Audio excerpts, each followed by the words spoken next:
94.9 FM Dakar.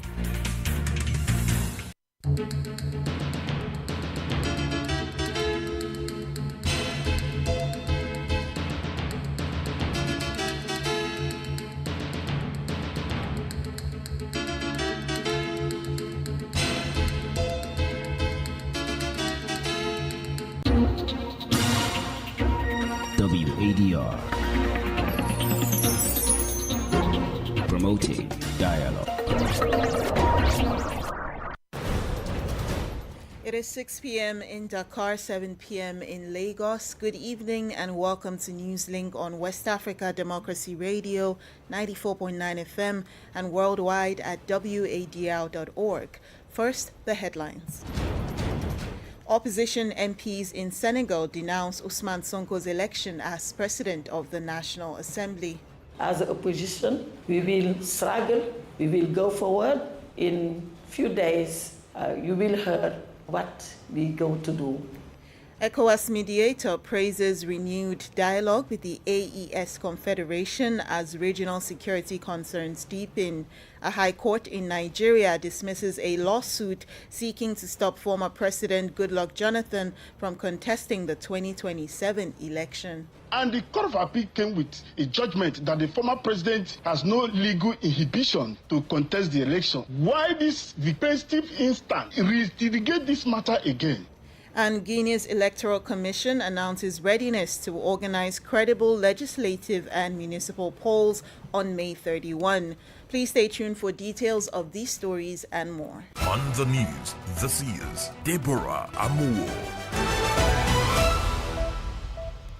Thank you for joining our broadcast. We begin in Senegal with news about the election of former Prime Minister Ousmane Sonko as President of the National Assembly. He was elected earlier today, Tuesday, securing 132 out of the 133 votes cast by lawmakers present in the Assembly. Ousmane Sonko's election comes just days after his dismissal from the position of Prime Minister triggered political tensions and renewed debate over the balance of power in the country's leadership. Here is an excerpt of Sonko's speech after his election. J'en appelle à la responsabilité, au sens du dépassement. I call for responsibility and a sense of rising above. We cannot operate under a system of hyper-presidentialism in Senegal today. The people remain the source of power, and this assembly, strengthened by the massive confidence placed in the project carried by PASTEF during the legislative elections of November 17, 2024, now bears a particular historic responsibility. I want to reassure you that I will not use this responsibility to create institutional chaos. I will not, and no deputy with me will use this assembly to pursue personal vendettas. That would be a betrayal of our own struggle. But I say this just as clearly. The National Assembly will not be a rubber stamp body. It will oversee government action. It will fully exercise its constitutional powers to pass laws, monitor government activity, and evaluate public policies. It will defend transparency in public finances, accountability, and the sovereignty of the people. La reddition des comptes et la souveraineté populaire. That was Senegal's newly elected President of the National Assembly, former Prime Minister Ousmane Sonko. Meanwhile, the election of Ousmane Sonko as President of Senegal's National Assembly is drawing strong public interest. Some opposition supporters are reacting, while others are closely questioning what it means for Senegal's political stability and governance. Abdoulaye Hassan was at the National Assembly earlier today and now reports. Indeed, today the PASTEF leader Ousmane Sonko has been reinstated as a member of parliament, and not just that, but also elected as the 14th president of the National Assembly. Now, Sonko succeeds former speaker El Malik Njai, who stepped down for personal reasons on Sunday. Yasin Fall, Senegal's former justice minister, supports Sonko's reinstatement. We have also seen today that Senegal and Senegalese democracy have emerged stronger from this, because we believe that from now on, the executive and legislative branches will be able to work hand in hand in the interest of the Senegalese people and to advance the project for which Senegalese citizens voted in March 2024 to bring PASTEF to power. But on the part of the minority, otherwise known as the opposition parliamentary group, Wadr Senegal, they have raised some objections to the latest development. Now, according to them, this is nothing but an institutional coup. Aissata Talsal, president of the group, told WADR that they will be approaching the highest legal body of the country in the coming days to determine what best legal action to take. Of course, as a president of the opposition group, I am not agree with this election.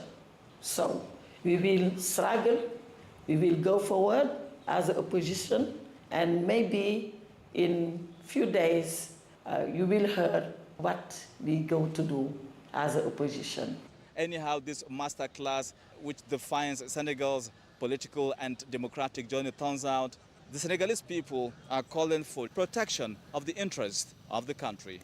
Abdullahi Hassan filed that report. Elsewhere in Guinea, the Electoral Commission says preparations are on track for the May 31 legislative and local polls. According to the General Directorate of Elections, all electoral materials are now available, with distribution already underway to various constituencies across the country. Officials also announced that voting by proxy and special authorization has this year been limited to 10 voters per polling station. The measure is designed to allow citizens traveling during the Tabaski period to vote, while also improving participation in the polls. Christopher Aticho has the rest of the details. As Guinea prepares for legislative and local elections scheduled for May 31, the country's electoral authorities say all is set for what there will be a free, transparent and credible vote. Gina Buture, chairperson of the General Directorate of Elections, says logistical and organizational measures have already been put in place ahead of the double poll, during which Guineans will elect members of parliament as well as mayors for urban and rural communes. This year's elections, however, coincides with the Tabaski celebrations, a period where many citizens travel across the country to be with their families. To prevent low voter turnout, the Electoral Commission says special voting arrangements, including proxy voting and exceptional voting measures, have been introduced to allow eligible voters to cast their ballots. In a move aimed at strengthening confidence in the electoral process, the Electoral Empire informs that several national and international organizations, including Economic Community of West African States ECOWAS, have been accredited to observe the polls nationwide. That was a report by WADR's Chiano Alpha Ibrahima Balde in Conakry, voiced by Christopher Aticho. Now, more stories coming up on West Africa Democracy Radio. Newslink continues. Now we turn to Nigeria, where a federal high court in Abuja has dismissed a lawsuit seeking to prevent former President Goodluck Jonathan from participating in the 2027 presidential election. The court ruled today, Tuesday, that the case lacked merit and described it as an abuse of court process, bringing renewed public attention to debates surrounding Jonathan's possible political future ahead of the next general elections. The judgment also comes amid growing calls from some political groups and supporters urging the former president to return to partisan politics despite ongoing discussions about constitutional limits and eligibility. WADR's Abuja correspondent Yechenu Sasetu reports. Justice Peter Lifu of the Federal High Court ruled that the plaintiff lawyer John Mary Jideobi lacked the legal standing to institute the suit against the former president. The suit had sought an order barring Goodluck Jonathan from contesting the 2027 presidential election because he had already completed the constitutional limit for presidential tenure. But counsel to Goodluck Jonathan, Emmanuel Anene, says the court's decisions reaffirms existing legal positions on the matter. This judgment by the court against the action instituted by Syracuse Njoku traveled as far back as Court of Appeal. And the Court of Appeal came with a judgment that the former president has no legal inhibition to contest the election. One would wonder why this repetitive instant will also reinstigate this matter again. And there should be an end to litigation. Justice Lifu also held that previous court decisions had already addressed the issue of Jonathan's eligibility, adding that the court was bound by those judgments. The court subsequently dismissed the suit and awarded financial penalties against the plaintiff. Public affairs commentator Abiye Hector Goma says Nigeria's political future should go beyond individual personalities and focus more on governance and national development. We are over-focused on personalities. The deeper crisis we have is institutional. And if Jonathan is going to contest, it's going to be a one-term presidency anyway. If President Tinubu is coming back, it's a one-term presidency. If Peter Obi comes in, it should be a one-term presidency. But if he does exceptionally well and the country wants him to continue, that's a different thing altogether. Former President Goodluck Jonathan first assumed power in 2010 after the death of then-President Musa Yar'Adua. A year later, he contested and won the 2011 presidential election. But in 2015, Muhammadu Buhari of the All Progressives Congress defeated him, the first time an incumbent had lost a presidential election since the return of democracy in 1999. For WADR, Yechenu Sasitu in Abuja. Still in Nigeria, the federal government has cancelled more than $717 million in undisbursed World Bank financing. The fund was meant to support reforms in the country's struggling electricity sector. The cancellation follows a joint decision by both parties to discontinue the power sector recovery performance-based operation after key reform targets were not achieved, raising fresh concerns over Nigeria's deepening power crisis. Francis Boniface has the details. The cancelled funds are part of a $1.52 billion World Bank-backed recovery program aimed at improving electricity supply, strengthening the sector's financial sustainability, and reducing pressure on public finances. According to World Bank documents, no further disbursements will be made under the program following the restructuring agreement. Nigeria's power sector continues to face major challenges, including weak electricity generation, aging transmission infrastructure, rising debt, and repeated grid collapses that have left millions of homes and businesses struggling with unreliable power supply. Despite years of reforms and privatization efforts, many parts of the country still experience prolonged blackouts, forcing households and businesses to rely on heavily costly diesel and petrol generators. The Power Sector Recovery Program was introduced to restore financial viability in the electricity sector through tariff reforms, improved operational performance, and stronger regulatory oversight. The initial financing package of about $752 million was approved in June 2020, while an additional $763 million was approved in 2023 to support a second phase of reforms. Although the program recorded some early progress, the World Bank says evolving sector realities and the failure to achieve critical reform milestones led to the cancellation of the remaining undisbursed balance. Francis Boniface with that report. In the Gambia, gender-based violence and human rights concerns remain major challenges for the government. Stakeholders continue to call for stronger community engagement and dialogue to address these situations. Regional authorities and community leaders in the Central River region have also been discussing these issues during a forum organized by Tostan.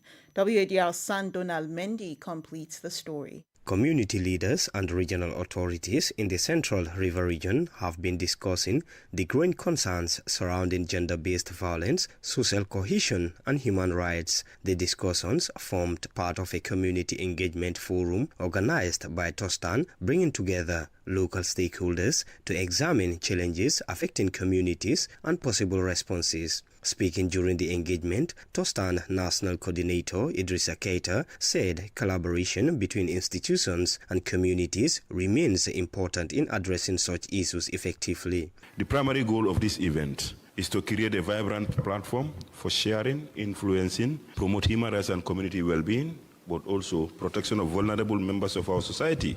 Whatever we are going to present here is not a training. We are not trainers. We are only facilitating discussion.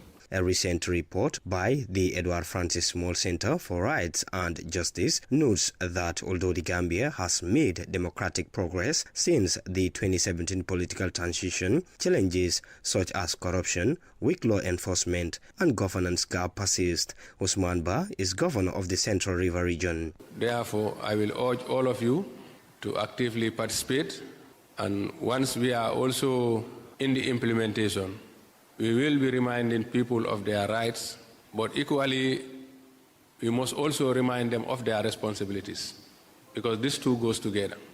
Meanwhile, sexual and gender-based violence remains a major concern in the Gambia. According to the 2019-2020 Gambia Demographic and Health Survey, 46% of women aged 15 to 49 have experienced physical violence since the age of 15. Participants at the forum discussed a range of concerns affecting communities, including violence, social well-being, and community participation in addressing local challenges. For Newslink on West Africa Democracy Radio, Sangdona Mendy, reporting from Banjul. You are still listening to Newslink on West Africa Democracy Radio 94.9 FM and online at wadr.org. Here's a reminder of our top stories. Opposition MPs in Senegal denounce Ousmane Sonko's election as President of the National Assembly. ECOWAS mediator praises renewed dialogue with the AES Confederation as regional security concerns deepen. A high court in Nigeria dismisses a lawsuit seeking to stop former President Goodluck Jonathan from contesting the 2027 election. And Guinea's Electoral Commission announces readiness to organize credible legislative and municipal polls on May 31st. Still ahead in the news, we have the guest interview and the sports news. Please stay with us. Fresh and breaking news all the time. Hear it first as the news breaks, only on West Africa Democracy Radio. Newslink continues. Thank you for staying with us. The ECOWAS mediator, Lansana Kouyaté, held talks with Burkina Faso's transitional president and the current chair of the Alliance of Sahel States, Captain Ibrahim Traoré. During their meeting on Monday, the two men discussed cooperation between ECOWAS and the AES bloc, with talks focusing on regional security, diplomacy, and maintaining ties between the neighboring countries. Speaking after the meeting, the ECOWAS envoy described the discussions as constructive and centered on the need for continued cooperation despite the political split between the two blocs. With the president of FASO, we discussed a rather complex issue relating to the security and stability of our countries, and the talks went very well. There was what you already know: the formation and creation of the Alliance of Sahel States, the AES, which has led to the break with ECOWAS. I served as Executive Secretary of ECOWAS years ago, and ECOWAS wanted me to come because that separation is already a settled matter and there is no going back on it. But the question now is how to maintain cooperation between the two entities, a necessary cooperation because of geopolitical realities. After all, geography binds the AES and ECOWAS together. People must continue moving from one side to the other. There are many reasons why cooperation remains essential. The president has given instructions, and it is not for me to disclose them, but they are wise and well-considered directives, and I believe we will greatly benefit from them. Lansana Kouyaté is the ECOWAS mediator to the AES. Let's focus on Ghana, where the Aircraft Accident and Incident Investigation and Prevention Bureau has revealed a series of critical findings in the fatal Tema aircraft crash that claimed 2 lives on March 16, 2026. According to the Bureau's final investigation report, the accident was primarily caused by engine failure and poor maintenance practices, but investigators also identified pilot distraction as a contributing factor. Presenting the report on Tuesday, May 26, the Bureau's head of investigation, Paul Fordreau, disclosed that evidence gathered during the probe pointed to a combination of mechanical failure and pilot-related factors. In addition, the Bureau found that no flight permits had been issued for the aircraft operations, leaving air traffic control unaware of both the aircraft's movements and its recurring mechanical difficulties. Politics, analysis on major news, social matters, and all. This is A Guest. The reinstatement of Ousmane Sonko as a member of parliament and his appointment as president of Senegal's National Assembly continues to dominate political debate. The development, which follows his removal as prime minister days earlier, has already triggered strong reactions across the political spectrum and raised questions about the balance of power within the country's leadership. As the situation develops, attention is now shifting to what this means for Senegal's political stability, institutional direction, and relations between key branches of government. To help us unpack the implications of these developments, we are now joined by political analyst Dr. Ibrahima Khan. What is happening in Senegal at the moment is really very peculiar. You know, last week, Ousmane Sonko was the Prime Minister of Senegal. The president decided to dismiss him because they were not in agreement on many issues. He left the station of Prime Minister, and suddenly he's becoming the Speaker of the Parliament by the virtue that Pastef has a large majority at the Parliament. So the first thing that we can say it's the state capture by Pastef as a political party. You know, the fact that the speaker, the former speaker of the parliament, has decided to resign and just to give Ousmane Sonko the position of speaker, for me, it tells a lot about the capture of a number of institutions by Pastef. It's no longer a traditional system of institutions that are working for the state, for the population. It's just institutions that have been captured by a political party, and now leaders of the political party move from one position to another position. That itself is creating a problem in the functioning of the state in Senegal. What would you say this development suggests about the stability of the current political environment and institutions in Senegal? Until last week, the problem was the functioning of the executive, which has two strong personalities. Now, that opposition that was within the executive is now moving from the executive to the parliament. Now the parliament will become the place where maybe the most important decision will be taken in Senegal, because if the parliament rejects any law, rejects any decision taken by the president, it means that in theory, the domination of the parliament over the presidency will be real. But people should not forget that the design of the institutions in Senegal made the president the key actors in the functioning of our institution. It's not the parliament.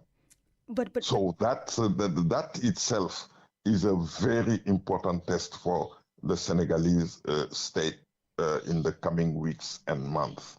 You're speaking about the power of the presidency. Yes, because the same way the president was capable of dismissing the prime minister, the same way the president is capable of dissolving the parliament if he's in disagreement with the parliament. So that's why I told you the conflict has moved from the executive to the parliament. Could this move deepen political divisions, or does it signal a possible resolution to the current tensions? 2 years ago, I had an interview with a foreign radio where the journalist was asking me, now that these two leaders have becoming the two important actors of the Senegalese politics. How do you see them? My personal view at that time was one who was elected as a president will keep the executive. The second, who is Sonko, will look after the parliament and make sure that there is fluidity between the parliament and the executive, so that at least we have a state that is functioning in a manner that respects the spirit and the letter of our constitution. Sonko decided not to go to the parliament, but to be the prime minister, to be somebody who is not looking after the president, but controlling the president. He was not able to control the president, and the president has shown him that he cannot control him. Now he has gone to the parliament. But to me, when you look at the way our institution has been designed, it gives the total power to the president. Now, can the majority at the parliament be able to make a shift in the way our institution will function? For me, it's a question. It's a question. I don't have the answer, but the only thing that I can say that we should not forget that the president has many ammunition given to him by the constitution. That was Dr. Ibrahima Khan, a political analyst and governance expert. In sports, Morocco has booked their spot in the semi-finals of the Africa Cup of Nations Under-17 after edging Cameroon 1-0 at home. Morocco's reward is a high-stakes semi-final showdown against Senegal on May 28. The Senegalese side advanced after a dramatic West African derby against Mali, where they triumphed 4-2 in a penalty shootout.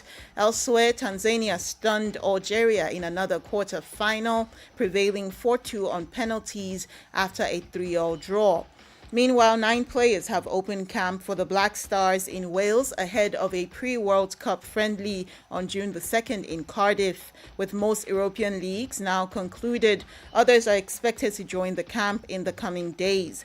The Ghana Football Association is yet to officially release the squad list for both the Wales friendly and the 2026 FIFA World Cup. We have come to the end of Newslink on West Africa Democracy Radio, broadcasting from Dakar, Senegal. Thank you for listening, and many thanks to Mustafa Sek and Augusto Capa Gomes for the technical assistance. A reminder that you can download our app, WADR, on the Google Play Store as well as the App Store. My name is Deborah Amuwo. Good evening. We thank you for listening to Newslink in Nigeria on Love FM Abuja and Darling FM Owerri. In the Gambia on Hot FM Banjul, Hilltop FM and Veritas Radio in Serekunda. Thank you for listening on Alternative Youth Radio Lofa County, Liberia, Radio Kegaman in Nimba County, and DCN Radio Riverses County. A big thank you to Radio Baft FM in Sierra Leone for listening, and in Ghana we thank Radio Pad in Damango and Royals FM in Wenchi. Thank you all for listening to Newslink.